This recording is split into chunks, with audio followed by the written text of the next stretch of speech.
Hey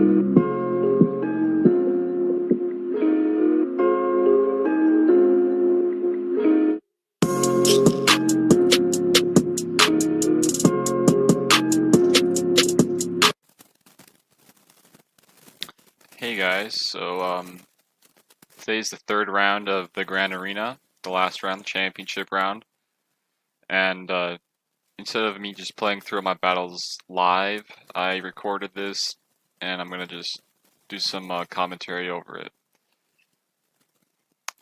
So yeah, I'm gonna skip to the part where it gets going.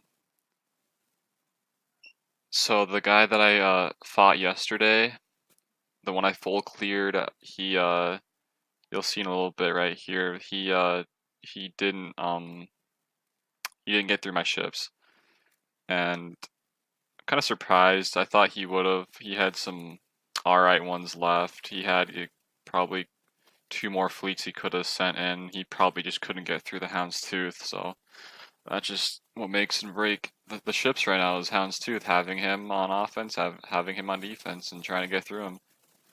But yeah, these are the attacks I went through. Let me actually rewind this a little bit for you guys. So this guy I'm going up against, his name's Muda Bellum. He did all defenses and everything, and ships also. His first defense he set was a Jedi team, very poor Jedi team right here. Second team right here was a Tarkin team with some troopers and a TIE pilot. And then the third team down here was an Akbar, Biggs, and Wedge with Princess Leia and Stormtrooper Han. Then the next team down here, he had a Zeta Maul with some pretty crappy geared up Sith, and then he had a pretty decent Jedi here. And then let's go back one. Let's see his last one. And Boba Fett lead bounty hunters with Greedo, IG-88 Dengar, and Cad Bane. So I went for these guys first. The bounty hunters, they seemed like the biggest threat to me, so I saved my resistance, my JTR, for offense, of course, using the 2 droids, BB-8 R2, the leader JTR, of course, with a Finn and a resistance trooper. So let's talk about this, because Dengar can be a problem with the smokescreen. I know they don't have a Bosk, but when you're trying to get as much banners as possible, you really want to make sure you get the smokescreen off first. And they're right there. You guys see that? I didn't get the what's it called? The buff immunity. I didn't get that landed on him, on Dengar there. So that could have probably potentially got me more banners if that would have stuck, because then in turn I could have gotten the smokescreen off with R2 to prevent any of the extra damage happening on any of the other guys. So I'm gonna just wipe out his IG-88 really quick.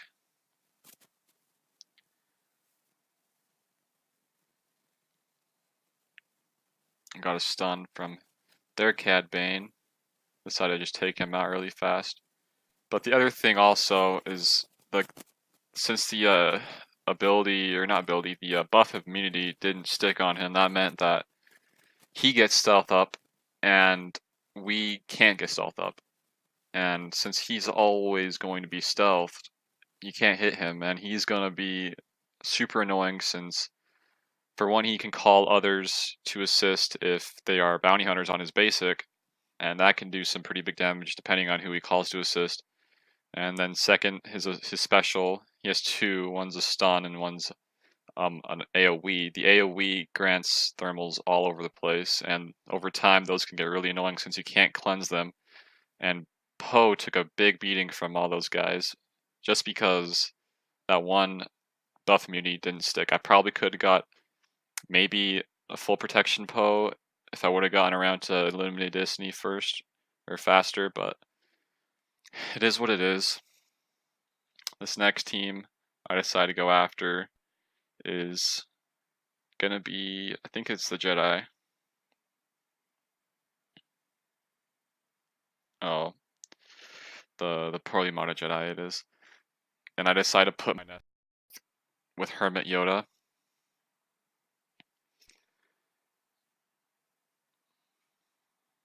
Just pretty basic team right here, you know? Just get the Master's training to go on Nest, focus down on Bastilla, put it on Auto. Really simple stuff. As long as you have a geared up Nest, that is. So let's just cruise through this a little bit. 30 seconds passed, a minute passed, and they're all dead. 62 banners there, it's pretty good banners. Let's check the next team.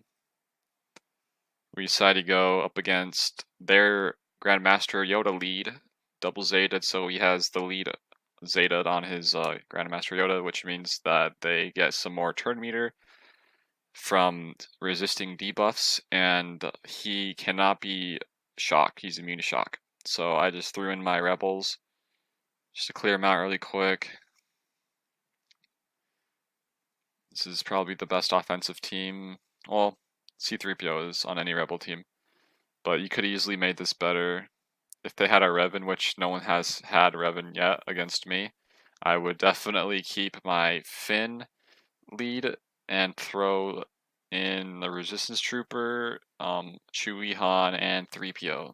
That's the team that I'm currently using to climb in on my own arena shard, and I can get through Revans in under a minute. Sometimes it takes a little over a minute, but it's probably the best team to climb with. And there you have it right there. That's a really quick and easy matchup. Next team, I went in with Bastilla Shan against their rebels. My beefy Jedis with their buffs. I even threw in Ahsoka Tano Fulcrum because she gets a lot of damage with extra buffs. And as you can see here, Yoda is going to gain all these buffs and wipe out Akbar with that AoE ability. And then I'm going to target down Biggs, one shot Biggs, get all these buffs. One shot Wedge, and then game over. So that is 4 teams down, 2 left. This is against their Sith, their Zeta Maul lead. So here I just throw in a Rex lead, Biggs and Wedge, Death Trooper for the Dispel, and Wampa. Probably could have gone with just Rex and Wampa if I wanted to, because Wampa has got the counters. Really basic stuff here yet again. Wampa's going to do all the work. These teams are not the best teams. People tend to not have their inventory evened out, balanced out.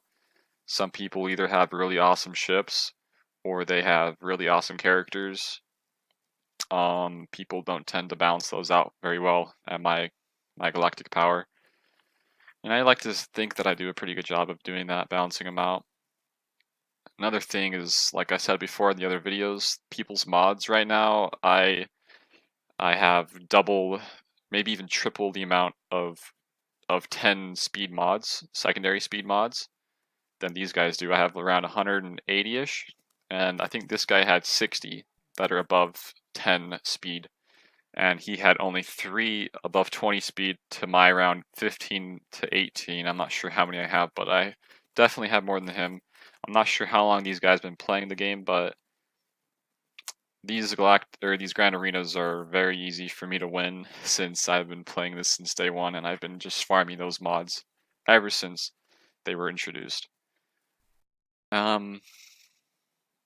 Yeah, so this last team, it's a Tarkin lead with some troopers and a TIE fighter. Just throw in my Treya. Was hoping he would have kept some better teams for defense. Guess not. I honestly don't know how this guy is even in the championship. I hate to say that, but pretty sure some of my lower GP guildmates could have beaten this guy pretty easily. I just threw this thing on auto, and Yeah, not much to see here. They're gonna get destroyed. So onto the ships. This is the closest battle I had up against him. He had a maxed out Chimera. He as you can here I'll rewind it. As you can see here, he did not have the 6-dot mods here on the diamond and the cross, so that puts him at a disadvantage for getting the ship itself speed up. So I will outspeed him by a little bit. I think he was at 155 speed for the Chimera. Mine in a little bit, you'll see. I have all 6-dot, so that makes a pretty big difference in ships. That's why I just throw in some. I have 557, so I have 2 more extra speed than him. So yeah, I think that's a really big deal against mirror matches. Just to try to, you know, max out your speed. I think that's pretty huge.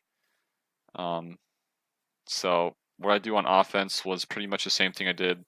The only mistake I made here, I think, is I should have kept in Vader for the lead, because I was hoping that my F2P would land some target locks. Apparently he doesn't. So that's a huge disadvantage for me. See, by turn 1, I should have my bigs up and going for taunt like his is right now, but that's not the case. So I think from now on, I'm going to keep Vader in as the first 3s, just so I can ensure I have a taunter going. Use him like right there. And then I saved up that special to use, and then I lose bigs. So right now, it's not looking too hot. I'm going to bring in my Vader for reinforcement.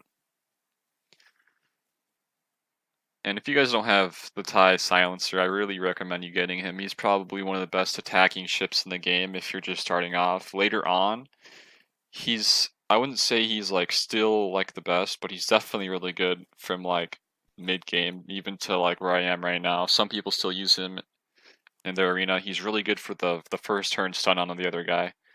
But right now I'm just sticking with my XB and the Houndstooth. Houndstooth is, like I said before, is the best ship in the game right now. And I like XB a lot with the stealth he gets and the extra target locks he gets. So just casual one-shot on their Vader. He one-shot my Vader. I'm going to bring in Slave 1, Boba Fett ship. I'll get him knocked down. He brings in his own Boba Fett. All these counterattacks really put in the work for him.